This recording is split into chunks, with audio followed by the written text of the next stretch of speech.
Good afternoon, ladies and gentlemen. Welcome to the electrical generation simulation that many of you have struggled to get to work, so this video is designed to replace that manipulative that isn't working on your computers. Alright, the first part says go to the pickup coil screen and then this appears. And what we're going to do is play around with a bit until we recognize any observations of factors that seem to generate a large amount of electricity and factors that don't impact the amount of electricity. So I'll just show you how it works very briefly. As we move a magnet through a coil, you can see the light up. And this is essentially how power plants work.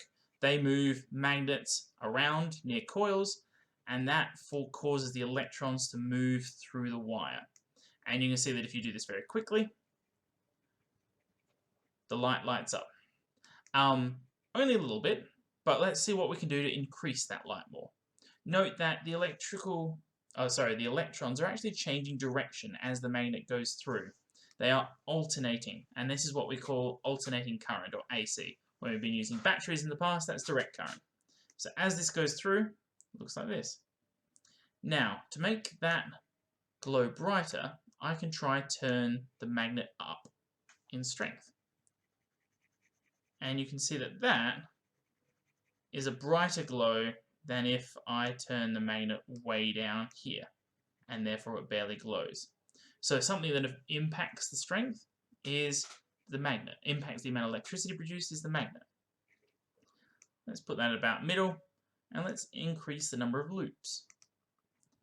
So that is 2 loops, 1 loop,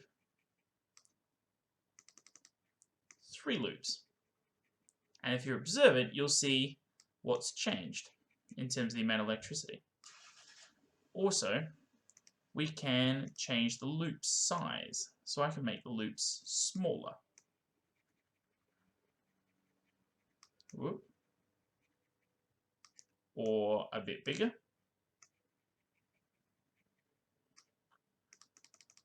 Or bigger again.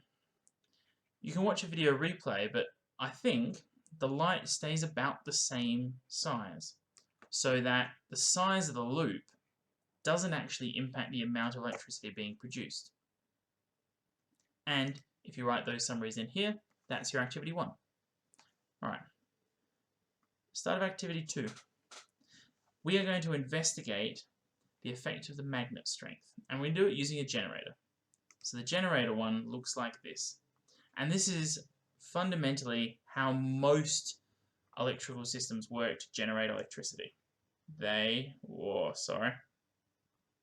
just played around with the generator. Pause. They work by getting a magnet to turn near a set of coils. So here it's water that's turning that magnet. If it was, and that's the way it works in, say, hydroelectricity. Water flows down to turn, a turbine, which is a magnet moving. If it was coal or nuclear, the energy from coal or nuclear would be used to be generated into heat. Heat boils water, which pumps out a huge amount of steam. The steam turns the turbine, gets magnets turning. If it was wind power, wind turns a windmill, gets magnets turning. All of it is about getting that magnet to turn, which in turn generates electricity.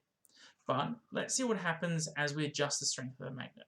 So what we want to do is we want to set it to 2 coils and 50 RPMs. So 2 loops, 50 RPMs, you can see the 50 there. And we're going to hold those two things the same, and we're going to adjust the magnet strength.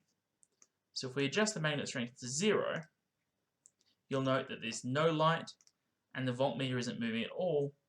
So it's moving, we'd say 0 ticks. If we change the magnet strength to 40, you can see those ticks jumping. And what it's going is positive 2, negative 2, positive 2, negative 2. If we adjust the magnet strength to 70, you can see the voltmeter spins wider. It's almost going now 4, maybe 5 ticks up, and then 100.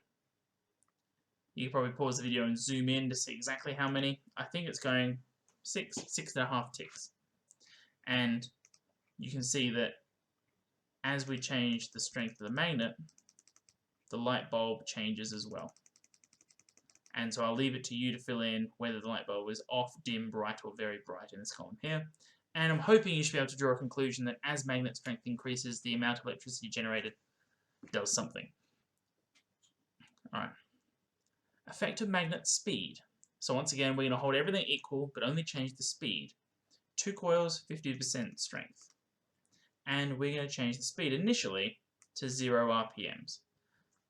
Really, not surprisingly, there are 0 ticks. Then 30. Let's change the main spinning speed to 30. Oh, he nails it in 1. There are about 2 ticks. Let's try 70. 60.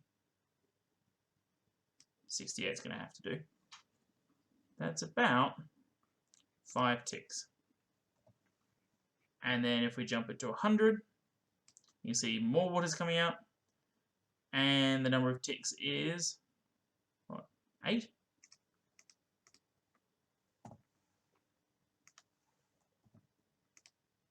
Alright, for some reason OneNote's not letting me type in.